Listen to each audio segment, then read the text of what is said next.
Hello everyone. I hope you are doing well today. There is about a 99% chance this video will be demonetized considering I want to discuss the C word. And no, not Australia's favorite C word, the other much worse one that I would pay very good money to never hear again in my life.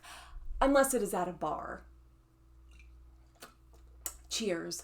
The good old Wu flu, the big Rona, the Kung Pao sicken, the Kungfluenza, the Coof, that has imprisoned us all in our own homes for over a, what is it, year and a half? Unless you're rich, of course, then it is just a regular Tuesday. But before I get into why we need to start eating the rich, I'm just joking, I love you guys, I'm just incredibly jealous. Let me get to our sponsor. Another sponsor, Lauren? How does she keep getting away with it? That's right. Who else is going to fund my on-the-ground investigative adventure this month, and also your future? Because quite frankly, the world is a disaster right now, going to hell in a handbasket. The inflation rate in the US has just soared to a 29-year high. You heard that right. It hasn't been this bad since 1992. Before I was even born. That is a huge problem for all of us with food and gas prices soaring, and it is definitely terrible if you plan on retiring anytime soon. But there are absolutely options to ensure the value of your savings are not wiped out, like backing your money by something tangible. Noble Gold specializes in retirement planning and IRAs. They're also there if you're just looking to diversify. I love crypto, but I also have gold because it's really good to have solid value you can hold in your hands, aside from the increasingly regulated and volatile internet sphere. And this month, they are offering a 1-ounce American Eagle solid silver proof coin with every IRA or 401k taken out. It is hard to relax when inflation is this high, but there are options like Noble Gold that can give you peace of mind. You can check out their website in the links below if you are interested. All right, let's jump into things. We hear a lot about mental health today and how it is just as, if not even more important than physical health. And as much as the push for this comes with mollycoddling people who really do just need to grow a pair, or as 2015 me would say, get out of their safe space, they do have a point. It's fair to say we have actually made strides in treating mental health far better than we did in the past. But wait, if mental health is so important, why has it been thrown completely out the window during this pandemic? Why is it that we have travel restrictions for millions of people whose mental health is being completely disregarded, unable to see family, friends, and even dying relatives, yet at the same time, Olympians and the rich can travel across the globe just fine?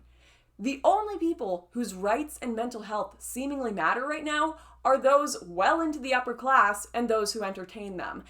And that is why I've decided to become a communist. No, communism in practice is just classism with extra levels of gaslighting. I actually did not realize just how bad things were until I traveled myself for a funeral. And let's just add up some costs here.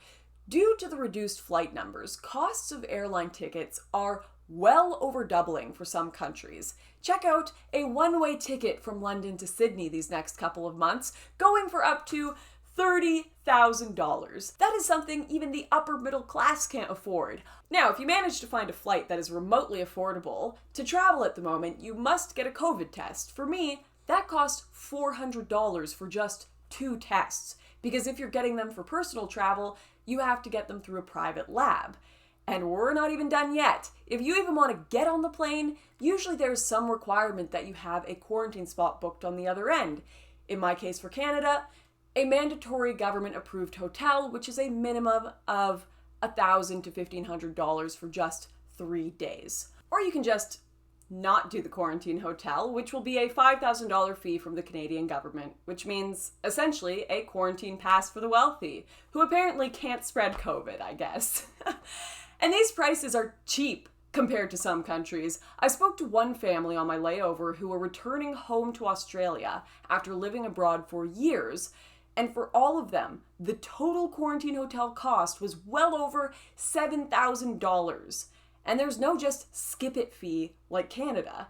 I'm starting to seriously find myself under the impression that the politicians putting these regulations in place are entirely unaware of how the average person lives.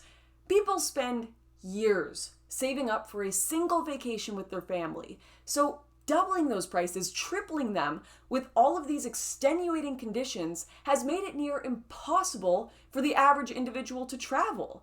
Even going a short distance has been massively cracked down on. A month ago, I needed to catch a bus to a different city, and it wasn't available due to COVID restrictions, but flights, which were 4 times the price, were still available. Uber Pool, which saved so many working class people insane travel prices, gone. This is make or break stuff for families. Even just basic enjoyment of life and entertainment. A $70 concert ticket is a luxury for many. Make that $170 because they need to put space between each seat at the concert now and hire COVID-safe enforcers. The 50% of people not attending after that will be lower class people, obviously.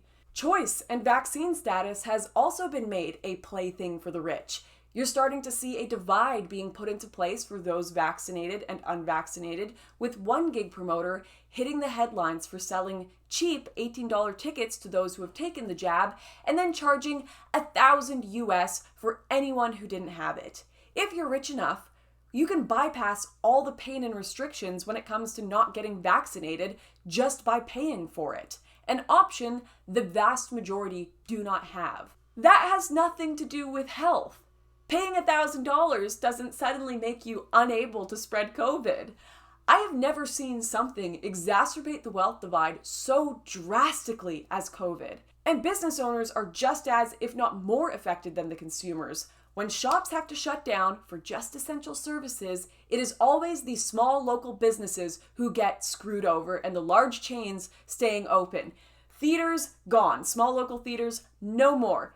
Go to Netflix, go to Prime Video. All of the clients of a local clothing shop, nope, go straight to Kmart. That's the one that's staying open, benefiting the guys at the top and screwing over the small businesses. The data even shows that while everyone else is struggling, big chains are thriving with record numbers. Take a look at Kohl's, for example. The panic buying that left supermarket shelves bare has had an upside for both grocery rivals. Kohl's saw sales revenue rise 12.9% overall, up by $9.2 billion compared to this time last year. The figures released in Kohl's 2020 third quarter sales results earlier this week also showed there had been big increases in demand across categories, particularly in grocery, health, home, and meat. Whenever I read stuff like this, I am left wishing the communists that hated me were actually communists and not just LARPing online, because if they actually cared about the lower and working class, poor lockdown policies would be the biggest issue for them. It is literally the perfect example of classism in action. The fact that the rich are getting richer from it and the poor are getting poorer by no fault of their own, but due to dirty government preference, price manipulation, and favoritism is the worst concoction of government failure and corporate greed. And the very people who are supposed to be railing against this are telling everyone who talks about it that they're a conspiracy theorist who must shut up. The battlefield of current communists and socialists is against other working class people who the elites have gaslit them into thinking are their enemies. Great job, guys. Awesome work. At this point, you might as well just join up with Reason.com. You are literally the Lupin proletariat. For those of you who don't know, the Lupin proletariat is a group in Marxist thought that describes people who are supposed to be a part of the working class but were so stupid that they ended up working against it.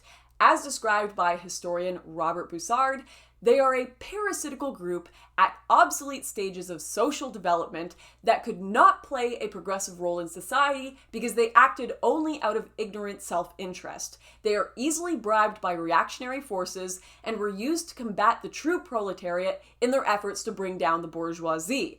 And because they exploit society for their own ends, they are exploited as a tool of destruction. Remind you of anyone?